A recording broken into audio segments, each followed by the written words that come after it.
Assalamualaikum warahmatullahi wabarakatuh. Bagaimana kabar kalian semuanya? Semoga kalian semuanya dalam keadaan sehat walafiat dalam lindungan Allah Subhanahu wa taala. Dalam kesempatan kali ini kita akan membahas tema yang pertama, yaitu pengantar filsafat umum. Dalam tema ini ada 4 poin yang kita akan bahas. Yang pertama tentang apa definisi atau pengertian filsafat. Yang kedua kita akan membahas tentang latar belakang timbulnya filsafat, dan yang ketiga kita akan membahas apa saja objek kajian filsafat. Yang keempat nanti kita akan membahas tentang bagaimana ciri-ciri pemikiran filsafat, dan yang kelima apa saja kegunaan atau manfaat belajar filsafat. Baik, selanjutnya kita akan membahas satu persatu poin yang kita sebutkan tadi. Yang pertama kita akan membahas tentang definisi, tentang pengertian filsafat, baik secara terminologi maupun secara etimologi. Yang pertama kita akan membahas secara etimologi. Saya yakin Anda sudah sering mendengar istilah filsafat atau kata falsafah dalam bahasa Indonesia. Sedangkan dalam bahasa Inggris sering kita dengar istilah filosofi.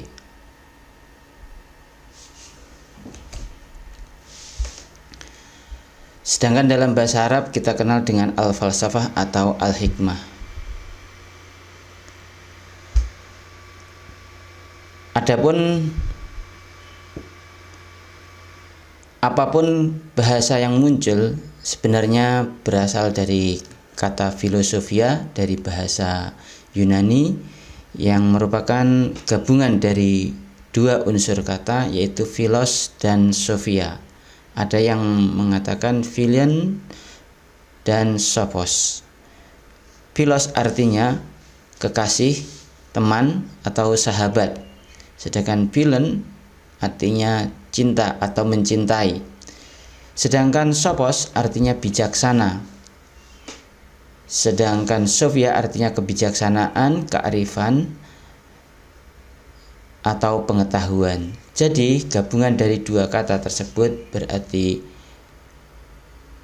menjadi filosofia atau the love of wisdom dalam bahasa Inggris.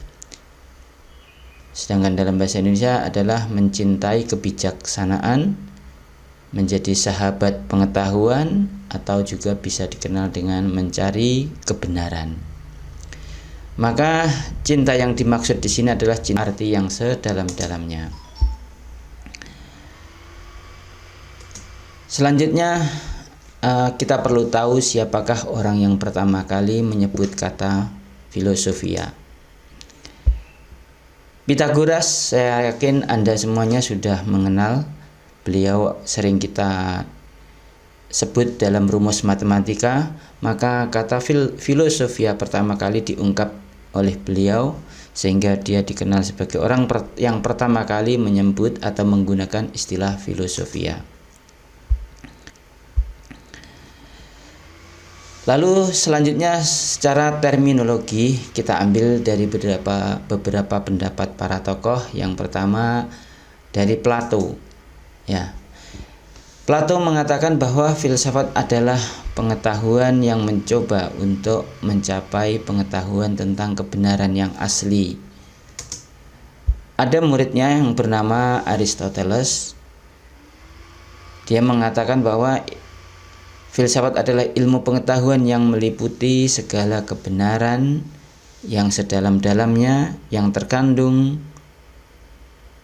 ilmu metafisika, logika, retorika, etika, politik, dan estetika. Kemudian Al-Farabi, dia seorang filosof muslim yang juga dikenal sebagai the second teacher atau guru yang kedua, karena dia banyak mengulas pendapat-pendapat Aristoteles, banyak menerjemah buku-buku dari Yunani ke dalam bahasa Arab. Dia memberikan definisi dari filsafat, yaitu sebagai al-ilmu bil mawjudat bima hiya al-mawjudat. Artinya filsafat adalah ilmu yang menyelidiki hakikat yang sebenarnya dari segala sesuatu. Selanjutnya menurut René Descartes, bahwa filsafat merupakan kumpulan segala pengetahuan di mana Tuhan, alam, dan manusia menjadi pokok penyelidikannya.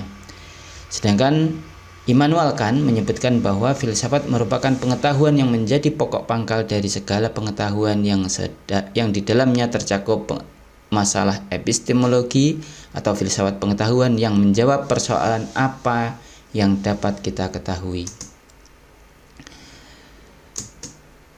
Yang terakhir dari filosof Indonesia, yaitu Hasbullah Bakri, filsafat adalah ilmu yang menyelidiki segala sesuatu dengan mendalam mengenai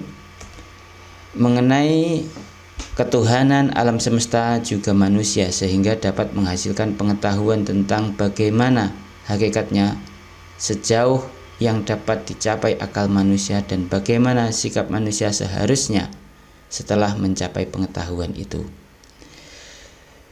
Dari kesemua pendapat tersebut, saya lebih cocok atau saya bisa menyimpulkan dari pendapat kesemuanya, yaitu kita ambil dari pendapat René Descartes, yaitu bahwa filsafat adalah pengetahuan yang membahas tentang berbagai macam persoalan yang ada di dunia, yang meliputi tentang masalah ketuhanan, alam semesta, manusia dari sisi hakikatnya. Lalu dari bagaimana manusia mendapatkan pengetahuannya dari segi epistemologinya. Lalu untuk apa pengetahuan itu digunakan. Nah, itu dari segi aksiologinya. Kemudian apa saja faktor yang mendorong timbulnya filsafat? Saya merumuskan dari beberapa buku atau sumber yang saya baca bahwa ada dua faktor yang muncul, yaitu ada faktor internal dan faktor eksternal. Dari faktor internal, menurut pendapat Surajio, bahwa filsafat itu muncul dari keheranan, kagum, ataupun takjub. Yang kedua dari kesangsian, yang ketiga adalah dari kesadaran akan keterbatasannya. Poin ini akan kita jelaskan pada slide berikutnya.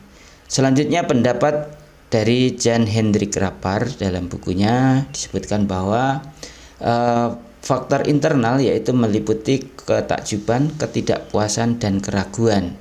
Dan faktor eksternal seperti yang dikutip dari buku Asmoro Ahmadi, Filsafat Umum, di sana disebutkan bahwa ada faktor yang menyebabkan timbulnya filsafat, yaitu yang pertama dari faktor kepercayaan pada mitos. Seperti diketahui bersama bahwa sebelum munculnya filsafat di Yunani, bahwa negara Yunani dikenal sebagai negara yang kaya mitos. Yang kedua, bahwa pada tahun 2000 tahun sebelum Masehi, bahwa di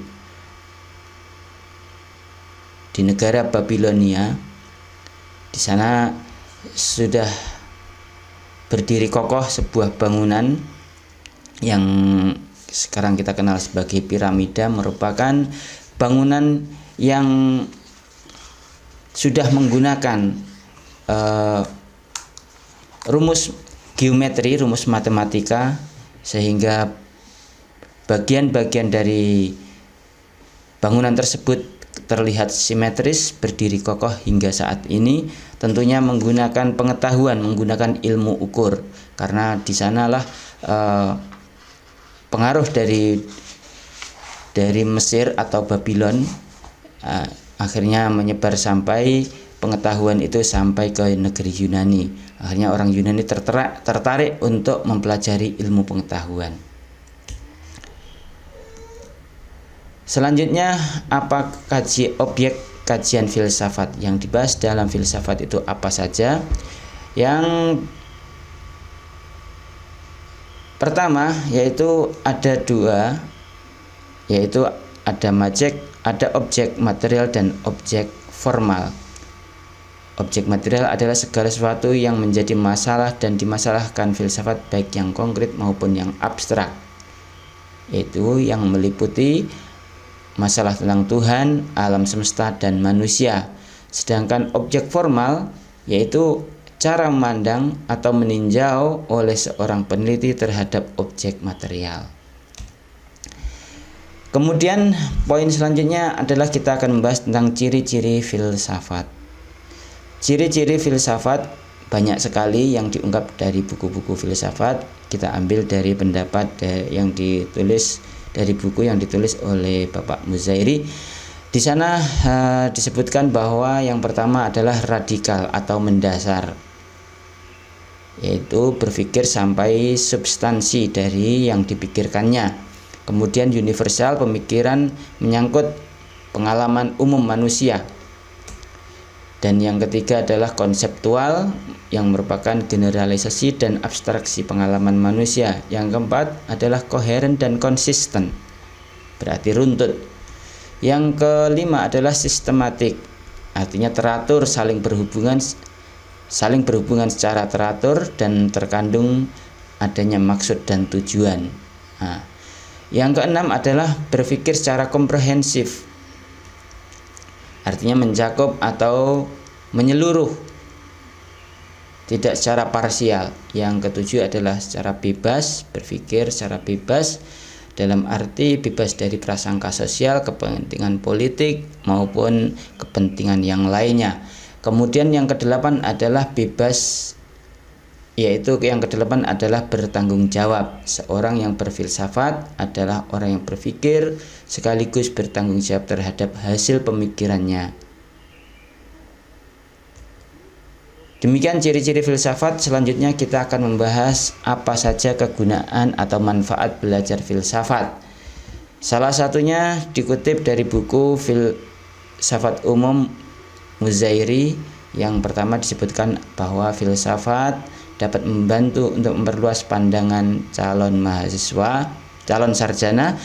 Filsafat ingin melihat keseluruhan dan tidak membatasi diri pada salah satu detail saja. Yang kedua, filsafat dapat membantu agar mahasiswa belajar berpikir kritis dan rasional dan menganalisis masalah-masalah dengan tajam. Kemudian diharapkan juga bahwa filsafat dapat mempermudah bagi calon sarjana tepat. Yang keempat adalah hasil lain yang diperoleh dari filsafat, bahwa beberapa seperti kita mengerti mendalam agar lebih mengerti secara mendalam tentang hakikat dunia di mana kita hidup.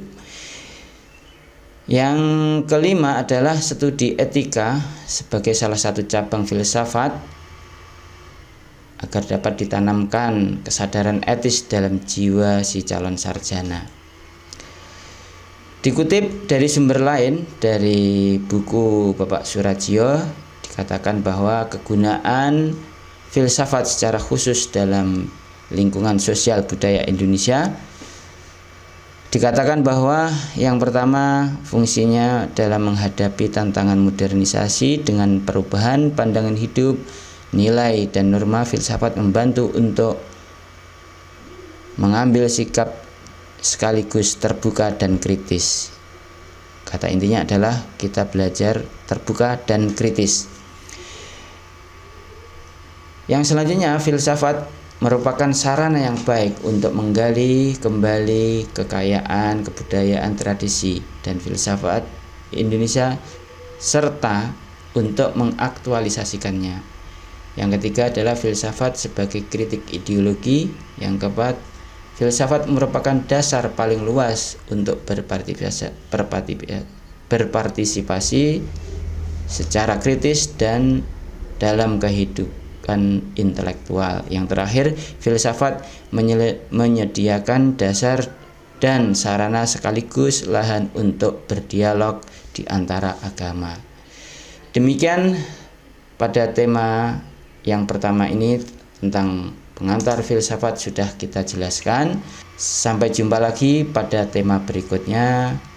Semoga kalian dalam keadaan sehat semuanya.